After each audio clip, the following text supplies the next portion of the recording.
ناظرین السلام علیکم۔ یقیناً آپ لوگوں نے اب تک DGISPR کی پریس کانفرنس سن لی ہوگی اور اس کے اندر جو گفتگو کی گئی ہے، جو لہجہ اختیار کیا گیا ہے، جس طرح کے اعلانات کیے گئے ہیں، اس سے بہت سے گھروں میں زلزلہ آ گیا ہوگا اور پاکستان میں بہت سارے لوگوں کو پہ لرزہ طاری ہو گیا ہوگا۔ اور اس کی بنیادی وجہ یہ ہے کہ فوج نے پہلی دفعہ شاید خود احتسابی کے عمل کا آغاز کیا اور اس خود احتسابی میں اپنے بہت سارے افسران کے خلاف کارروائی کی، ایسے افسران جو 9 مئی کے واقعات میں شامل تھے۔ 2-3 باتیں بہت واضح ہو گئی ہیں کہ 9 مئی کے واقعات کو فوج نے بھلایا نہیں ہے، اور وہ لوگ جو جناح ہاؤس یعنی کور کمانڈر لاہور اور GHQ کی حفاظت کرنے میں ناکام رہے، ان کے خلاف تادیبی کارروائی شروع کی ہے۔ تادیبی کارروائی کا سب سے نچلا درجہ جو ہے وہ یہ ہے کہ آپ کو نوکری سے برخاست کر دیا جائے۔ یہ سب سے نچلا درجہ ہے۔ اس سے اوپر جو ڈگریز ہوں گی وہ بھی آپ کو پتہ چلیں گی۔ اور اس میں نہ صرف 3 میجر جنرل، 7 بریگیڈیئر، اس کے علاوہ بھی لوگ، پھر آپ کو سن کر حیرت ہوگی کہ اس میں کچھ فوجی افسران کے اہل خانہ بھی شامل ہیں۔ کسی کی اہلیہ کا ذکر ہے، کسی کی ساس کا ذکر ہے، کسی کے داماد کا ذکر ہے اور کسی کی نواسی کا ذکر ہے۔ ظاہر ہے خدیجہ شاہ کا ذکر ہو رہا ہے۔ تو یہ فوج کے موڈ کا بڑا کلیئر پتہ چل رہا ہے، وہ کیا کر رہے ہیں، کیا کرنا چاہتے ہیں۔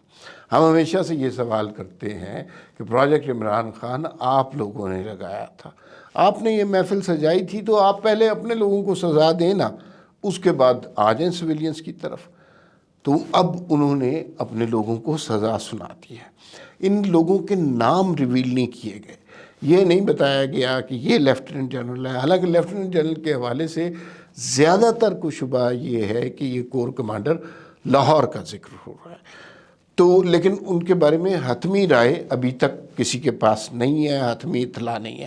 اور میٹنگ میں جرنلسٹوں نے یہ سوال بھی کیا تو انہوں نے کہا جی کہ ہم ابھی ریویل نہیں کر رہے۔ ایک خاتون نے سوال کیا، پتہ نہیں کس چینل سے تھی، انہوں نے کہا کہ ایک عام رائے یہ بن رہی ہے کہ فوج نے یہ واقعات خود کروائے ہیں اور عمران خان کو پھنسوانے کے لیے یہ کیے ہیں۔ تو وہ جو ہیں جنرل احمد شریف، شاید ان کا نام ہے، DGISPR، میں نے وہ بڑے دھیمے لہجے میں بات کرتے ہیں، پہلی دفعہ انہیں غصے میں آتے دیکھا اور انہوں نے کہا کہ آپ مجھے یہ بتائیے، کیا فوج نے اپنی تنصیبات پر خود حملہ کیا؟ کیا فوج نے سارے ملک میں ہنگامے کروائے؟ کیا لاہور کے کور کمانڈر اور GHQ پر فوج نے حملہ کروایا؟ کیا شہداء کی یادگاروں کو نظر آتش فوج کے سپاہیوں نے کیا؟ کیا شہداء کے جو مجسمے بنے ہوئے ہیں اس کو ٹھڈے فوج کے سپاہیوں نے مارے؟ تو اس معاملے میں تو وہ بالکل کلیئر ہے اور انہوں نے بالکل کلیئرلی آنسر کیا۔ پھر ساتھ ساتھ انہوں نے سوشل میڈیا کے حوالے سے اور ہیومن رائٹس کے حوالے سے جو انٹرنیشنل کیمپین ہو رہی ہے وہ بھی ذکر کیا۔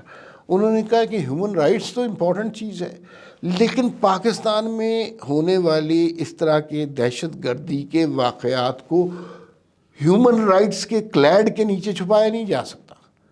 یہ نہیں کہا جا سکتا کہ یہ ہیومن رائٹس کا مسئلہ ہے اور لوگوں کو شہداء کی یادگاریں جلانے کا سے روکا کیوں گیا، ہم نہیں جلانے دیں گے۔ اور اس پہ بڑا اسٹرکٹ سٹانس لیا۔ پھر انہوں نے میڈیا کے حوالے سے بھی بات کی اور میڈیا کو بھی کہا کہ آپ اس حوالے سے جو ہے بڑی تادیبی کارروائی کریں اور اپنے لفظوں سے، اپنی ویڈیو سے لوگوں کو بات سمجھانے کی کوشش کریں۔ جو اطلاعات آ رہی ہیں اور اہم اطلاعات یہ ہیں کہ اب سوشل میڈیا کے حوالے سے بھی، کیونکہ سوشل میڈیا پہ بہت غلاظت چل رہی ہے، مطلب وہ ایک تو آپ کو پتہ ہے نا کہ وہ عادل راجہ میجر وہ گرفتار ہوا لندن میں اور اس کے بھی مسائل سامنے آ گئے ہیں۔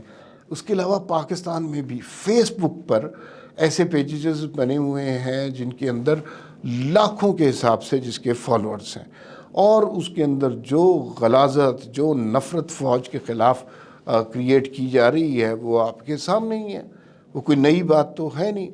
اب معاملہ یہ ہوتا جا رہا ہے کہ ان سوشل میڈیا پر بھی کریک ڈاؤن ہونے والا ہے، لیکن یہ بڑی خبر نہیں ہے۔ سوشل میڈیا پہ کریک ڈاؤن بڑی خبر نہیں ہوتی، یہ ظاہر ہے فیس بک چلانے والے یا یوٹیوب چلانے والے یا اس طرح کے پیجز چلانے والے بہت نامور لوگ نہیں ہوتے، لیکن جو اصل کریک ڈاؤن ہونا ہے وہ الیکٹرانک میڈیا کے حوالے سے ہونا ہے، اور اس میں جو ایسے صحافت کے نام پر عمران خان کو گلوریفائی کرنے والے لوگ تھے جن کے پاس گزشتہ 10 سال سے اس کے علاوہ بات ہی کوئی نہیں تھی، ان سارے ایلیمنٹس کو، ان سارے چینلز کو اب آہستہ آہستہ سائٹ پہ کیا جائے گا۔ یہ عمل بہت تیزی کے ساتھ ہوگا، اور اگر کسی کو اس کی سمجھ نہیں آ رہی تو وہ میرے خیال میں نقصان میں رہے گا۔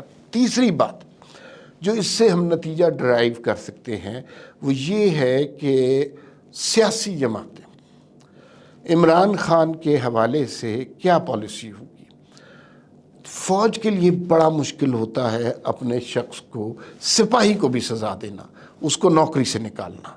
یہاں پہ لائن انہوں نے لگا دی میجر جنرلز کی، بریگیڈیئرز کی، بالکل کسی قسم کا کوئی تعامل نہیں کیا، انہیں فارغ کر دیا۔ اب اگر وہ عمران خان پر، تحریک انصاف پر جو کہ موجد تھی 9 مئی کے واقعات کی، ان پر کریک ڈاؤن نہیں کرے گی تو وہ اپنے آپ کو فوج کے سامنے جسٹیفائی نہیں کر سکیں گے۔ فوج کیا کہے گی کہ بھئی ہم پہ کریک ڈاؤن آپ نے کر دیا، لیکن جو مین کلپرٹ تھا، وہ جو تقریریں کرتا تھا، جو کبھی باجوہ کو گالیاں دیتا تھا، کبھی گیدڑ کہتا تھا، کبھی میر جعفر، میر صادق کہتا تھا، وہ تو کھلا بیٹھا ہوا ہے۔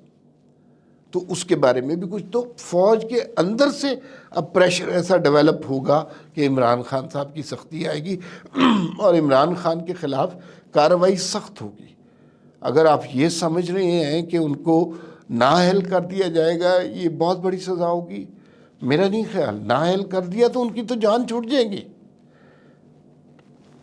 جس طرح کے اقدامات ہو رہے ہیں اس سے لگ رہا ہے کہ نااہلی سے زیادہ کا کام ہوگا، اور اس سے بھی زیادہ کا خدا نہ کرے کہ وہ والا کام ہو، لیکن کچھ بھی ہو سکتا ہے۔ اب اس ملک میں وہ سارے لوگ جو 9 مئی کے واقعات میں ملوث تھے، جو لوگوں کو اشتعال دلاتے تھے، تشدد پر اکساتے تھے، یہ معاملات اب یہاں پر پہنچ گئے ہیں، اور عمران خان کا کوئی سیاسی مستقبل نظر نہیں آ رہا۔